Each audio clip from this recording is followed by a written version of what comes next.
Hello mga kasaltik! Welcome to Madam P TV! Yeah! This is for fire sign! Aries, Leo, Sagittarius. O, diba? Para sa fire sign to, pero kung cross-watcher ka, pwedeng ikaw to ha.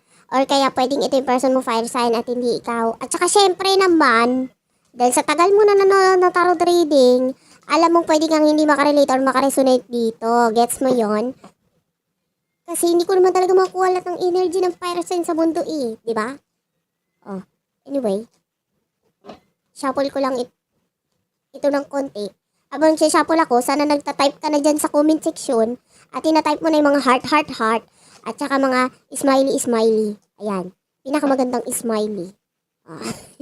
Wala lang. Para nakakatulong ka sa akin, di ba? Para natutuwa naman ako sa iyo kasi pag nagbabasa-basa ako, wala akong magawa. Minsan nagbabasa-basa ako ng comments. Makita ko, uy, tawa ng tawa si ganito, oh. Kita ko yung smiley mo, tawa ka ng tawa. Oh, anyway. Kunin natin main energy. Oy, the death card!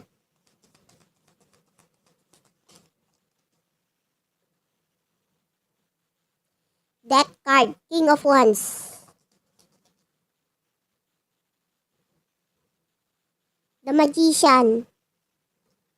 The Queen of Wands. Oy! Teka lang, ah. The Tower, the Four of Wands. At saka the Nine of Swords. Ano to? Ano to? The King of... Kung ako sa'yo. Kung ayaw mo malungkot ngayong araw, huwag ka na muna manood. Kasi parang hindi maganda ang balita. Kasi alam mo yung person mo, nai-stress na with the King of Wands. Nai-stress na sa'yo kasi nakaka-stress ka naman talaga eh. Yung iba sa inyo, pwedeng ang dami ng problema sa inyo nitong person na ito. I don't know kung may relasyon ka or kayo or whatsoever, pero napaka-challenging nitong connection na ito. At saka ang dami niya ng problema ha. Bukod sa pagmumukha niyong dalawa ha. Yung iba sa inyo, may mga nakikita sa pagmumukha nila na nakaka-stress. Yung iba sabihin, ang dami ko ng tagihawat. Uy, bakit dito parang ang itim na ng eye bags ko? Anong gagawin natin? Hindi tayo pinanganak na artista.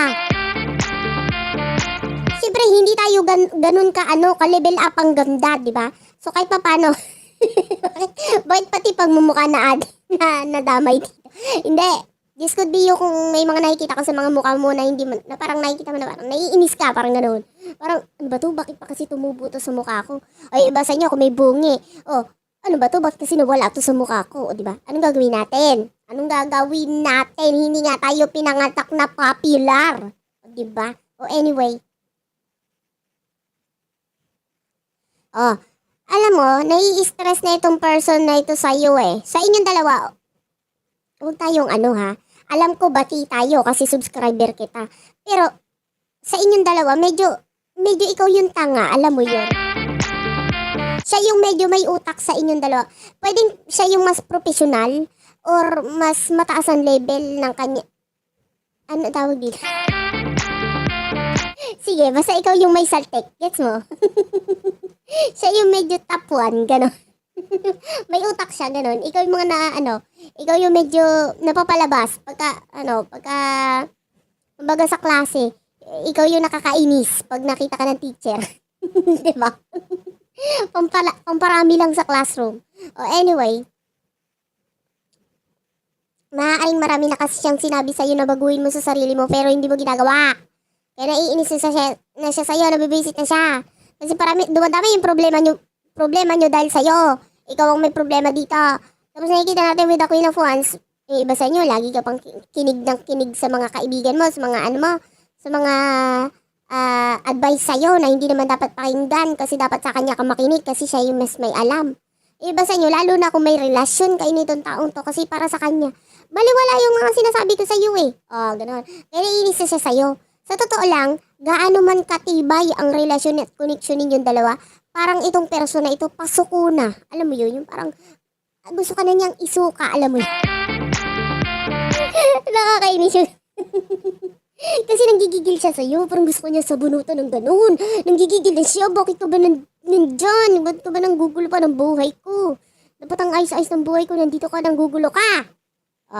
Anyway, with the Magician, ayan, feeling niya niloloko mo na siya. Okay? Feeling niya, hindi ka na masaya sa kanya, parang ganun. And then, ito, pwede magkabalit-palit ang rules ha. Pwede sinasabi ko ito na person mo ito, pero parang yung iba sa inyo, pwedeng ikaw to ha. So, iniisip na nga niyang i-end itong relasyon at connection ninyo kasi nakakabwisit ka nga. Parang ang sarap mong bating tingin. Parang ganito. Parang gets. Gusto kong bating tingin. Alam mo yon. What's with the death card? Scorpio energy. What's with the death card? Oh, ayan. Ayan, the four of swords. Parang feeling niya, wala ka namang ginagawa para patibayin itong connection na ito. Tsaka pagdating sa pera, parang feeling niya, baliwala lang sa'yo. The Knight of Cups, pwedeng siya na lang ang feeling niya, siya na lang ang nagagawa dito with the Four of Pentacles, Taurus, Virgo, Capricorn energy. Pati, ewan ko ba kung masyado kang, pakiramdam niya kasi masyado kang makasarili eh. Yung iba, totoo yun. Bakit ba ayaw kong mag-share? Pwede may kinalaman sa pera yan. Kaya lalong nai-stress yung person mo sa'yo kasi wala kang inisip kundi ang sarili mo. Gagawin natin.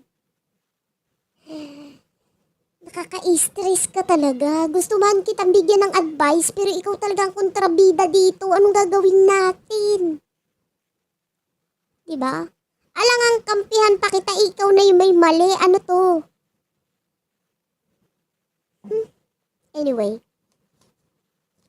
What's with the Queen of Wands?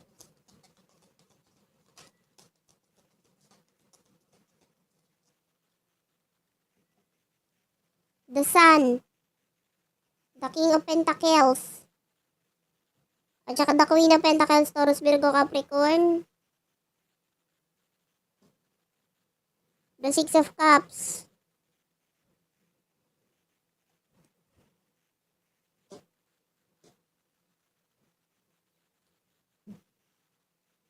Alam mo, parang may isa pang sumisingit sa eksena eh. Pwedeng kaibigan ito or mother figure na parang masaya naman yung relasyon mo dito sa taong to or connection mo dito sa taong to. Ito pwedeng hindi kinalaman sa laba ha. Pwedeng kaibigan lang ganyan or kapamilya. Ito yung nagpapasaya sa'yo ngayon eh. Okay? Kasi may intindihan kayo nito ng taong to eh. And with the Empress, yeah. Pwedeng marami kayo nabubuo nitong taong to. Pero wala lang, sumingit lang siya dito. Bakit ba? Wala siyang kinalaman sa person mo.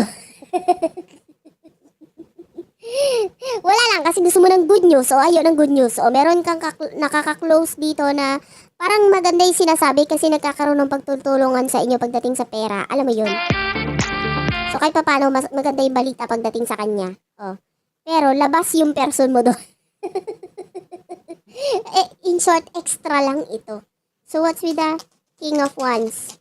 Ito yung person mo na unsyami na. With over the world. O gusto ka ng pakawalan. At doon ka na lang sa gusto mo with the Star.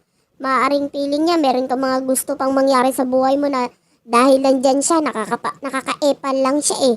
Parang feeling niya, pananggulo na lang siya dito sa'yo. Hindi mo makakuha yung mga pangarap mo sa buhay dahil niya. Isabihin mo sa kanya, akala ko kasi kaya kita pinatulan, ikaw si Darna. Meron akong bato dito, ipalunok mo sa person mo, baka sakaling siya nga. Hindi lang natin nakikita. Di ba? Ilabas natin ang kanyang inner Darna. Nakatagong Darna. O anyway.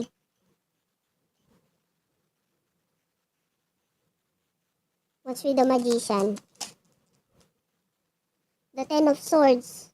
The Three of Wands. Ayan, iniisip ng person mo may third panty. Kasi feeling niya, siya na lang ang gumagawa ng lahat, nagbibigay ng lahat. O, ikaw naman tanggap ka ng tanggap. Kung kasal kayo nito, nakikita mo lang siya as someone na, parang masarap anakan, ganun. Ginawang anakan. Diba, ganun ka kasama. Parang nakikita mo, oy, magpaparami ako at nakikita ko itong taong to na maganda magdala. Nakikita ko yung tiyan niya may potensyal na magdala ng 12 na anak. Ganun ang energy. So, nahirapan ngayon yung person mo kasi meron din siya mga pangarap na hindi niya maabot sa totoo lang. Pananggulo ka rin, alam mo yun. Pananggulo kayo sa isa't isa. Oh, what's with the tower? The Eight of Swords. Ayan! Ay, gustong-gusto na lang gustong-gusto nang i-end itong Eight of Swords, which is yung pagkakakulong dito sa connection na ito. Maaring pareho kayong stuck sa connection, maaring feeling mo siya yung nakaka-stuck sa'yo para magawa mo yung mga gusto mong gawin sa buhay. Kung hindi dahil niya, hindi sana free na free ka ngayon, wala kang curfew. Tapos itong person na ito, ganun din. Parang may mga gusto siyang abutin sa buhay niya pero hindi niya maabot dahil nandyan ka. Di ba? Ano ba kayong dalawa? Mag-usap kayo, tapos mag-untugan kayo, nakaka-stress kayo, nai-stress ako sa inyo. Kung pareho kayong stress na dalawa, huwag nyo na ako indamay, alam mo yun? Kung nai-stress ka sa person mo, tapos nai-stress siya sa'yo, ayaw kumuha ka ng espada, mag-espadahan kayo, huwag nyo akong ginugulo. Oh, anyway, what's with the Four of Wands and the Nine of Swords? The Three of Pentacles.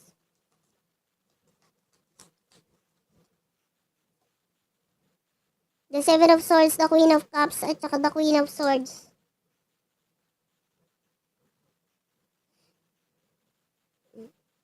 May nakikita tayong plano ninyong dalawa in the near future.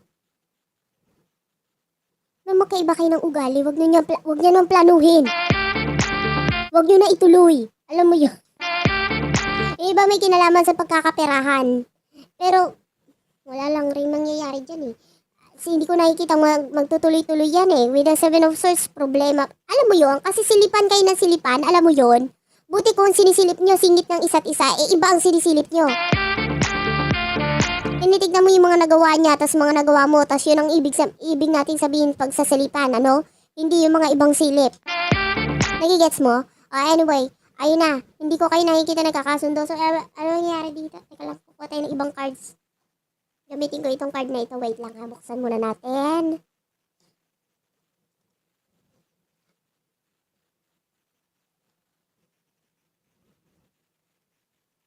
Oh, what will happen in the near future for fire sign, please? Near future.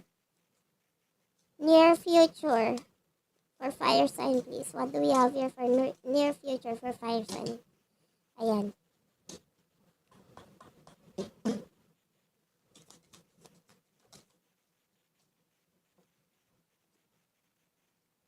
We do have here La Luna. And the Eight of Cups. Ay, clarify nga natin to. What's with the Eight of Cups?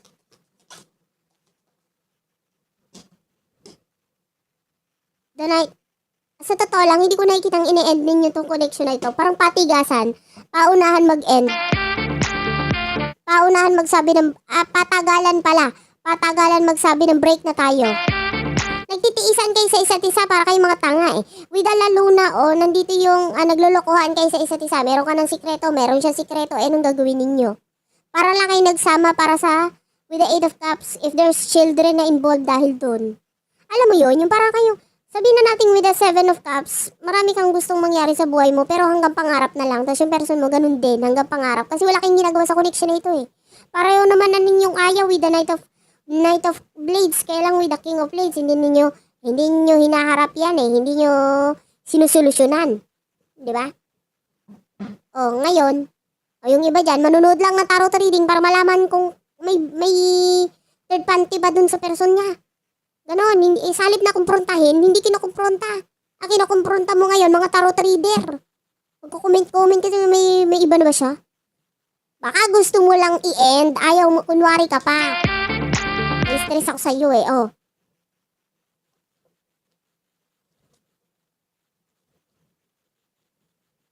The Page of Cups, Parang kailangan nyo pag-usapan daw sa totoo lang, ang gugulo nyo eh. Hindi kayo nag-uusap eh. Sabi ko nga maguntugan kayo, one-on-one kayo eh. Patigasan ng ulo, diba? Hingi tayo ngayon ng advice. What is the advice? What is the advice for our fire sign, Aries, Leo, Sagittarius energy?